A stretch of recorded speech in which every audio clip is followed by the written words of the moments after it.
circular motion. Let me consider a body moving in a circular fashion. In fact, let me consider the particle at A. It will experience a linear velocity like this. And at every position, you can have such a linear velocity. Are you able to understand? It acts tangentially. Do you understand?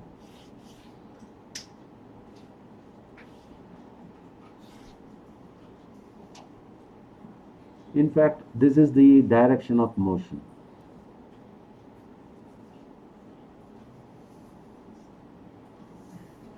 At all stages, let me have this r vector and this one r vector, and this is also r vector, and this one r vector. You understand?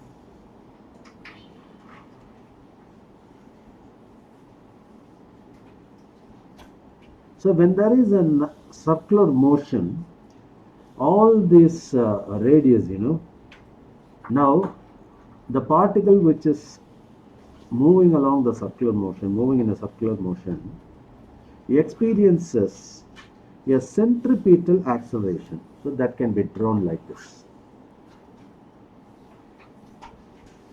Let me consider O is the center, and you can have an centripetal acceleration like this towards the center.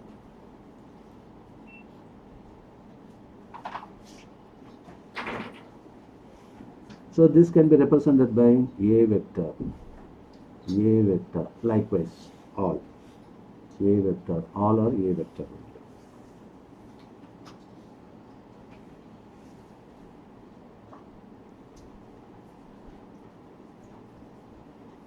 And in fact, let me consider here this as the tangential one, and there is another velocity like this.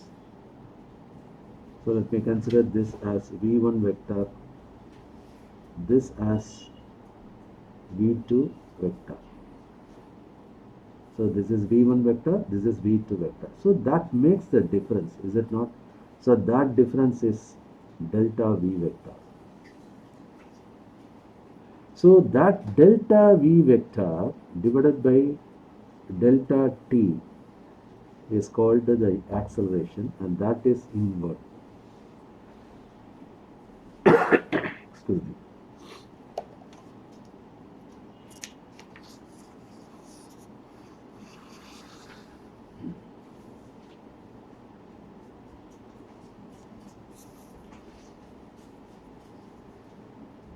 Let us further blow up this diagram. You have got the r1 vector and another r2 vector. It makes an angle theta, is it not? And as I already mentioned, this difference in velocity is delta v. And here, as far as r is concerned, you can put delta r. It actually is delta v vector.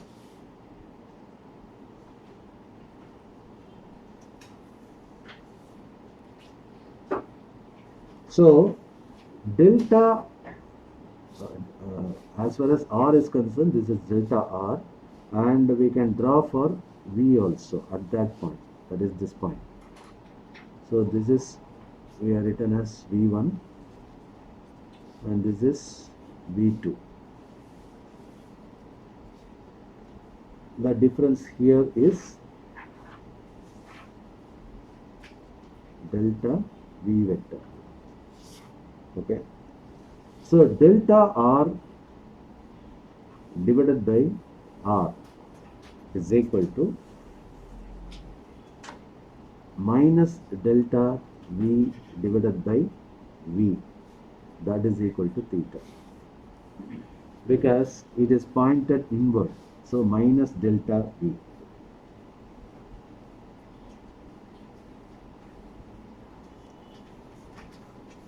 So it means the direction of position, for example from here to here, and velocity vectors shift through the same angle theta. In fact, this is also theta.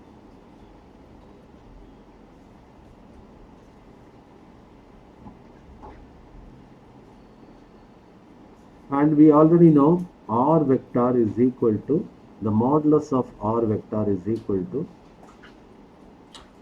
let me say r1 vector is equal to r2 vector, that is equal to r here. I consider only the modulus, the magnitude. Similarly, v1 vector is equal to v2 vector, modulus of v2 vector, that is equal to v.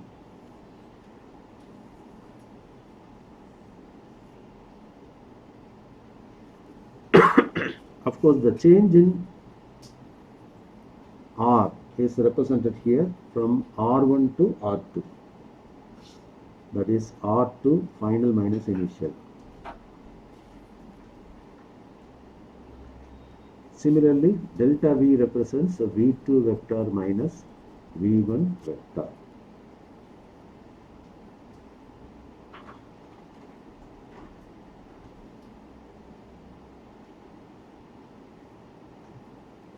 Now you may wonder about this negative sign.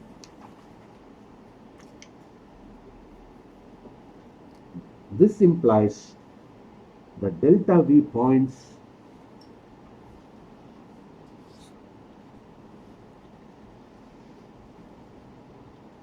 negative sign implies delta V points radially inward.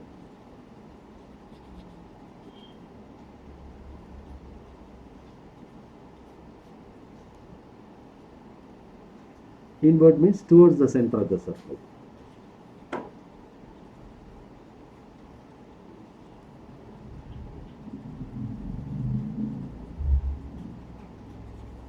You understand?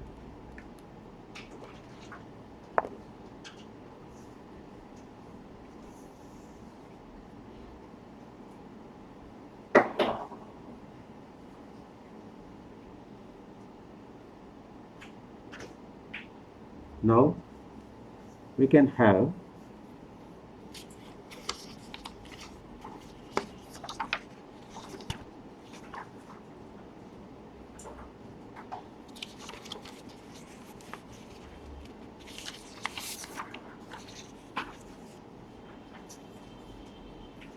let me continue like this.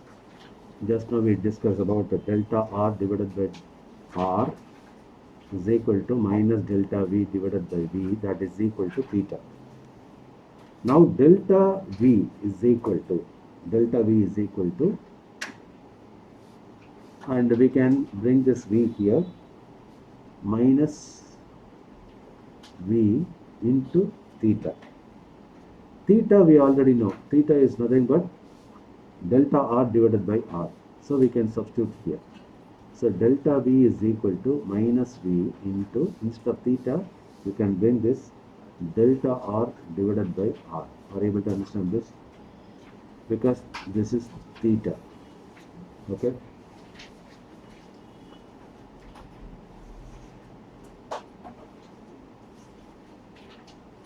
Now what do you mean by acceleration? That is nothing but change in velocity given by change in time. So that is equal to, here delta V, which is nothing but minus V into delta R by R, okay, divided by delta T. So we can rearrange this, minus V divided by R into delta r divided by delta t, correct?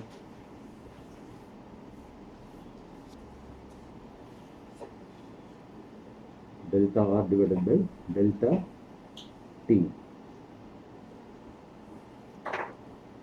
So, which is nothing but v, is it not? So, this is delta r divided by delta t is v. So, minus v squared divided by r is equal to a.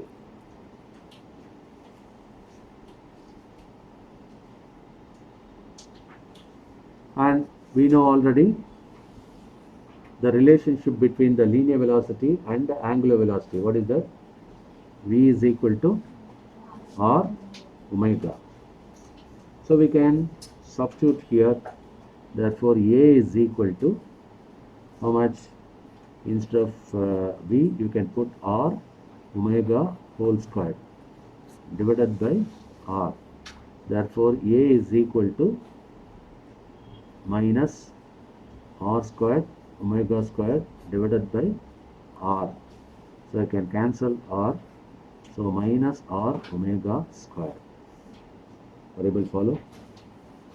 As I already indicated, this minus indicates what?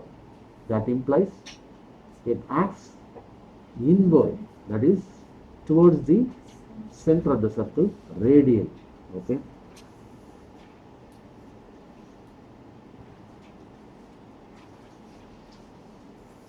So this is the uniform circular motion. So for a uniform circular motion, what is the acceleration? For uniform circular motion. Okay.